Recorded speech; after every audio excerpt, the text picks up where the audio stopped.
Lalitpur महानगरपालिकाले digital माध्यमबाट तत्कालै जरिवाना बुझाउन सक्ने गरी ई-चलान प्रणालीको शुभारम्भ गरेको छ।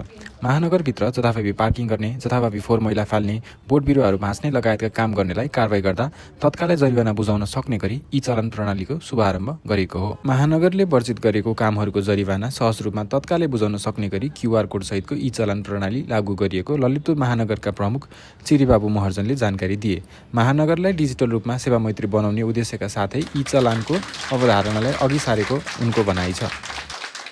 डिजिटल एडमिनिस्ट्रेसनको कन्सेप्टलाई चाहिँ अगाडि सारेको सन्दर्भमा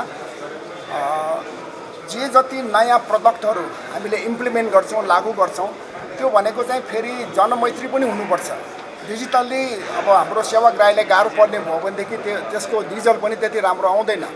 तसर्थ यी र यस्तो कुराहरूमा चाहिँ हामीले नयाँ नौलो प्रडक्टहरू हामीले अगाडि सार्दै गरेको सन्दर्भमा आजको यो ई-चलान पनि एउटा नयाँ प्रडक्ट हो, जस अन्तर्गत अहिले सेवाग्राहीले चाहिँ आफूले रङ ठाउँमा पार्किङ गरेको, फोहोर मैला फ्याँकेको, रुख बिरुवा काटेको आदि इत्यादि नगरपालिकाको इथिक्सभन्दा बाहिर गएर गरेको कामलाई चाहिँ हामी जरिवाना गर्छौँ।